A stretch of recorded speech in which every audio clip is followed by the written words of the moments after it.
Mães, geralmente é a vocês que cabe a educação dos filhos, sobretudo no capítulo modos à mesa, arrumação do quarto, etc. Não sejam preguiçosas. É mais fácil fazer que ensinar.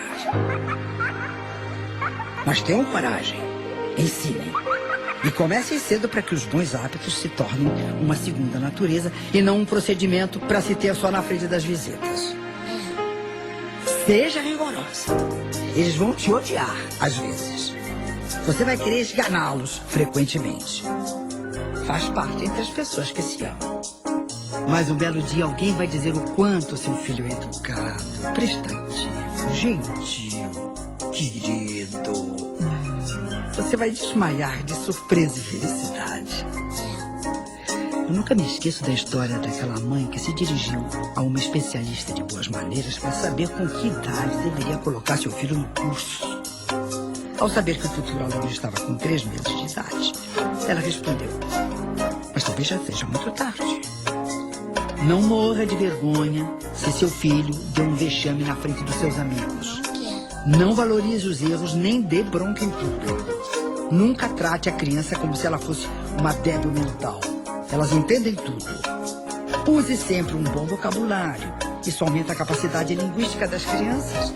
E não fique para morrer de culpa se algum dia precisar frustrar seu filho, tipo promessa que não pôde ser cumprida, etc. Apesar do que dizem os especialistas, uma frustraçãozinha de vez em quando prepara a criança para aprender a suportá-las quando no decorrer da vida elas, infelizmente, acontecerem.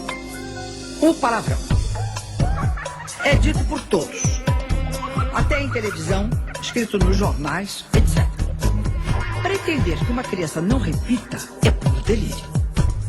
Vamos moderar. Mas a regra de ouro seria: palavrão, na linguagem corriqueira, é uma coisa, mas não pode ser usado jamais na hora da raiva, da briga. Isso vale também para os adultos. Ensine. Obrigue seus filhos a cuidarem da bagunça que fazem. O copo de Coca-Cola, de volta para a cozinha. A revistinha que acabou de ler, para o quarto.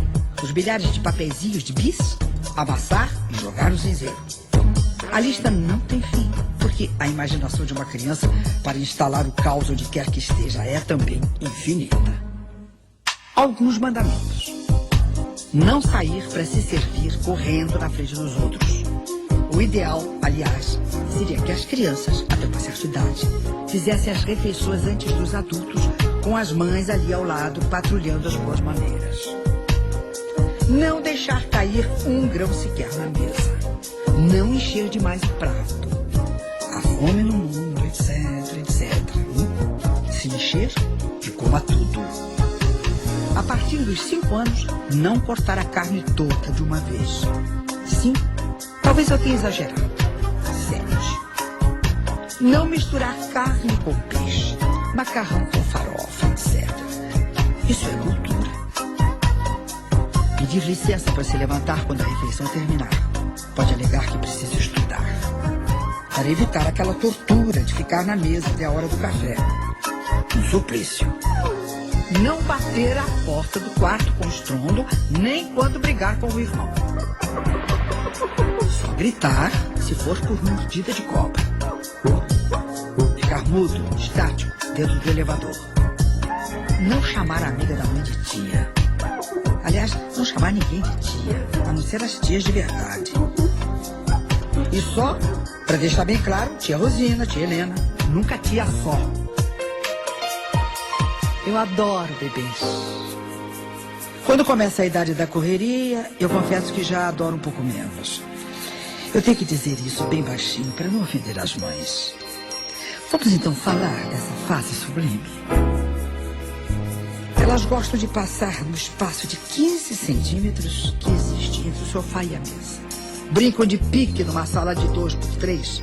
Colocam a cadeira na frente da televisão. Se penduram nos lustres. Pintam as paredes da sala. O teto, etc, etc. E tudo aos gritos. Eu penso que esta talvez seja a fase de maior energia do ser humano. É a idade da guerra dos travesseiros, das almofadas que vão pela janela. Jovens pais adoram. essas traquinágias. Tudo bem. Mas não ache estranho se um de seus amigos não curtir tanto quanto você essa fase tão adorável dos seus filhotes. Crianças são difíceis mesmo. É preciso muita paciência para aguentar o que elas frequentemente aprontam. Mas as crianças crescem. E um dia querem trazer a namorada para dormir em casa. Dinheiro para o motel só se você der. Então o que fazer? Claro, a gente compreende a situação, mas, francamente, ter que cruzar no corredor com a gatona despenteada, que a gente mal conhece, de camiseta e escova de dente na mão, talvez perguntando: tia, dá pra me emprestar uma escova de cabelo? Ok, tá. Tá. Mas e se você tem 3 filhos? Vão ser 3 gatonas? Acho que eu liberaria a casa nos fins de semana e iria dormir no sofá da casa da minha mãe, uma amiga, ou no banco da praia, deixando a garotada à vontade. Eles e eu numa boa. Mas só até domingo às 19 horas, nem um minuto a mais. E mesmo os filhos mais modernos costumam ser caretésimos em relação às suas próprias mães. Portanto, vá anotando. Na frente dos filhos, mãe não namora, não toma mais de um drink, não fala que acha o Jack Bridges um tesão. Perdão. Mãe não pronuncia essa palavra, nem sabe o que quer dizer. Não usa minissaia. Não pode adorar Madonna, só pode gostar de Roberto Carlos, Julio Iglesias. Eles te amam, mas essas preferências sempre incomodam. Nem amigos comuns se deve ter, por precaução. Portanto, quando o destino colocar vocês na mesma festa, pareça o que eles querem que você seja. Anule-se. Tenha pouquíssima personalidade. Faça o tipo distinto e alegre. Se possível, use uma peruca grisalha. Seja discreta e assexuada. Tenha poucas opiniões. Se enturme com os mais velhos e trate os mais jovens como se fosse assim uma tia simpaticona. Nada mais. Ria das histórias deles e não conte nenhuma sua. Mãe não tem passado. Só fale de receitas, crianças, se ofereça para levar um vestido na costureira para consertar, tenha bons endereços para fornecer, dicas de cozinha. Conte como era o mundo do seu tempo. Seus filhos vão adorar. E depois dessa festa, vá correndo tomar um uísque duplo no bar do Guncho para não ter um infarto. Em compensação, na frente dos netos, faça tudo o que não deve e muito mais. Netos costumam adorar a voz, digamos, fora dos padrões. É que eles sabem que vão poder contar com elas como fortes aliadas nas crises de caretice dos pais. Cruel? Não.